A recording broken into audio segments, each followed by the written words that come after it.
Okay, so good afternoon, everyone. So today I'll be discussing about the topic evaluating basic strategies in managing and promoting environmental health, sanitation through community participation and collaboration.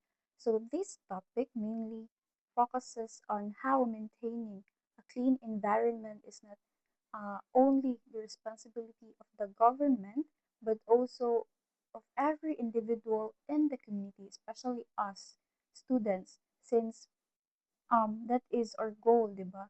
So as a student, we need to help how to maintain our um, community clean and green. So before that, let me just first provide a opening or introduction. So environmental health and sanitation are closely connected because both aim or ilang goal gani kay to achieve or kanang to prevent diseases, improve public health, and create a safe place for everyone where kanang healthy ang atong air and atong ang community. So, di ba, if healthy ang ato ang environment, kay mas dali or mas ma-prevent na to ang mga diseases or in short, ang mga communicable disease nga mukuan siya through the air. So, if healthy atong air, kay dili dayon maka-spread ang mga communicable diseases. So, next is, so before we proceed to our general lesson, let us first look at our learning objectives. So at the end of the lesson, the learners will be able to first is to define environmental health, and second, identify strategies that promote environmental health. Third is to explain the importance of community participation and collaboration. And the last one is to evaluate which environmental practices are the most effective. Okay, so what is environmental health? Okay, so environmental health is a branch of public health that focuses on how the environment affects people's health awareness and well being. So it involves identifying, preventing, and controlling environmental factors that may cause diseases or injuries. So let us first understand what is really environmental health. So, from what I have said earlier, environmental health is a branch of public health that studies how our surroundings affect human health.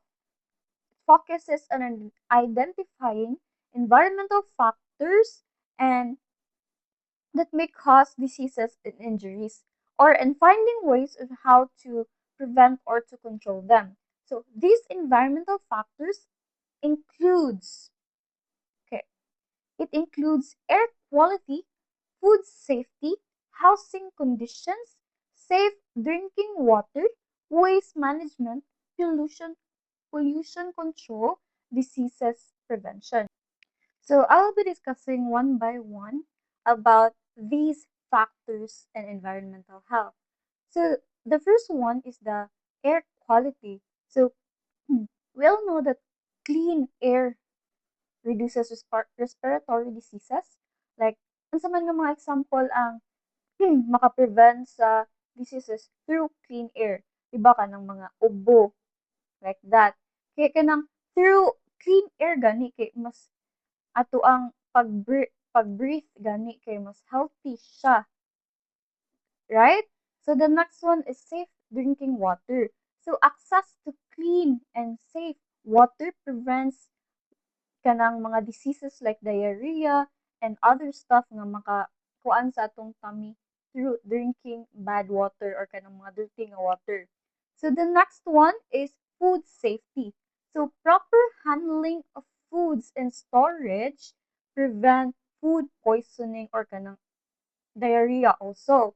And then the next one is waste management.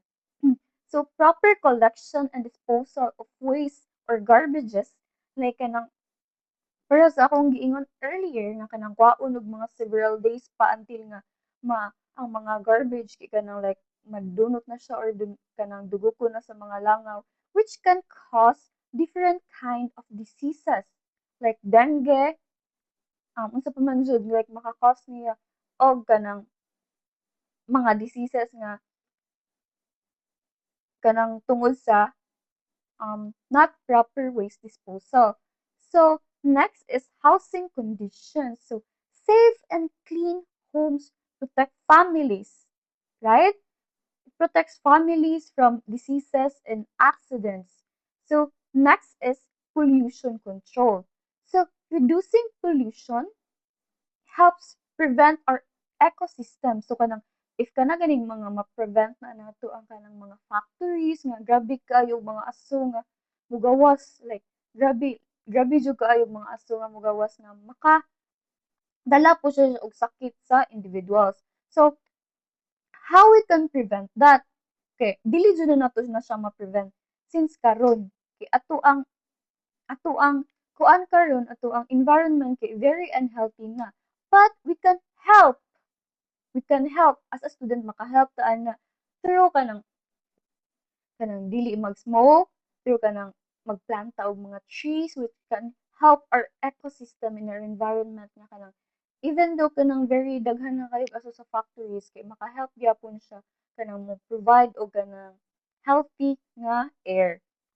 So the next one is, and the last one is disease prevention. So maintaining sanitations and healthy environment prevents outbreaks of kanang mga deadly diseases like akong gisulti ganina nga dengue. So if clean na tong environment, kay ma-prevent na nato, right? So kanang mga dengue. So for example, ang dengue, di ba ma-prevent na siya nato through not storing waters like sa mga kanal ato ang limpyuhan or kanang dili ta mag-store og mga waters sa atong balay like kanang mga dirty waters. So kay ara man na mo puyo ang mga lamok. So kani nga mga components kay mag-work ni siya together para maka-create ta og healthier environment for everyone.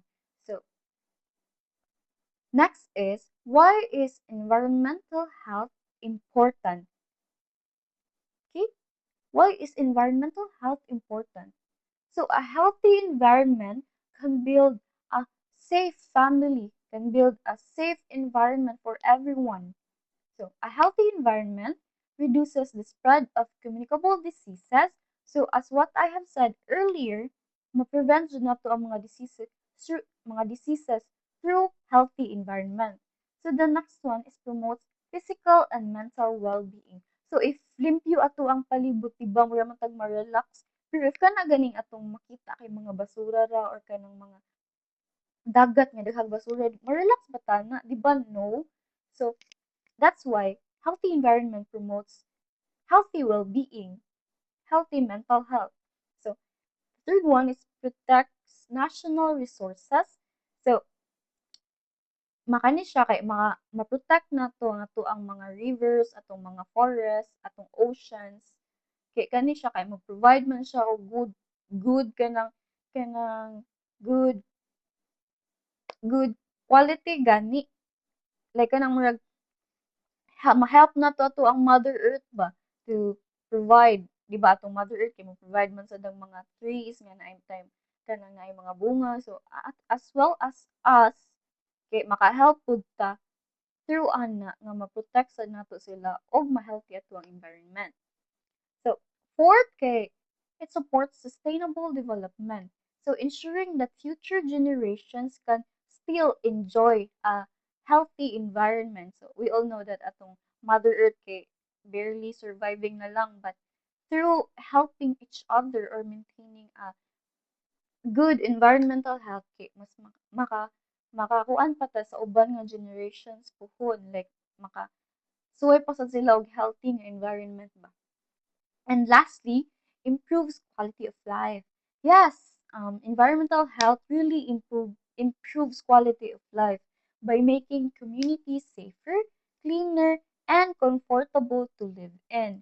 Diba kay ganahan ba ka mabuhi if ato ang environment kay puno sa basura tanan? Diba dili man tagan mabuhi ana? Kisa may ganahan mabuhi ana nga ikita nimo kay puno og basura ang rivers, ang kuan. So diba like dili jud ganahan wa jud tay gana like mo live gani ana. Okay. So next is Okay, let's move on. So, what is environmental sanitation? Okay, environmental sanitation refers to practices and service that keep the environment clean and safe to protect public health. So, it includes proper garbage collection and disposal. So, as what I have said earlier, diba, like it's really important nga kanang ato ang mga basura kay ma-collect dayon siya kay if mabdan pag mga several days kay malata na siya or mag-bring na siya og mga diseases sa ato ang family or even sa atong environment kay through air kay mukuan man ang mga bacteria na or mga germs through air, di ba? So, the next one is waste segregation and recycling. The third one is the proper sewage disposal. The fourth one is the clean drainage systems.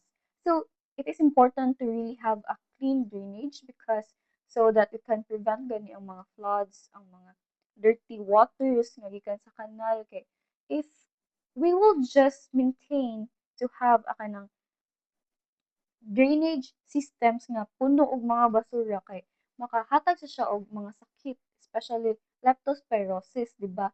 So, and also dengue di ay kay ara mo na magpuyo ang mga lamok. So, it's very important to maintain a clean drainage systems, right? So the next one is safe drinking water. So everyone has the Everyone has the right to have a safe and clean water. So next one is clean public places. The last one is proper toilet facilities. So without proper sanitation, diseases can spread easily because harmful microorganisms or mga bacteria kay makontaminate jud sila sa mga water, food, and especially sa atong environment.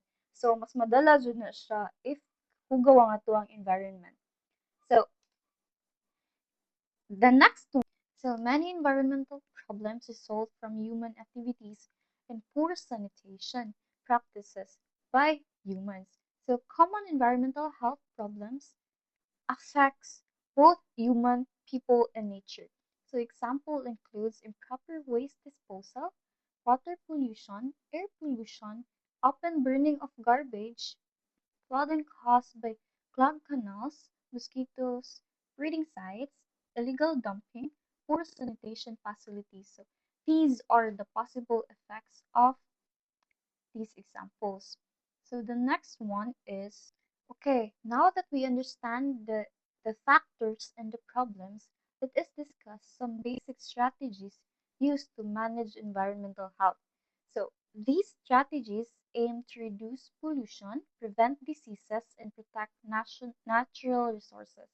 So the three major strategies we will discuss are the waste segregation, clean water management, and lastly, the pollution prevention.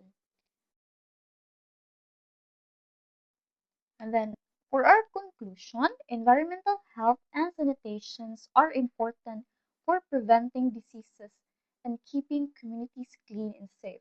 So by practicing proper waste management, maintaining cleanliness, and working together through community participation and collaboration, we can create a healthier and more sustainable environment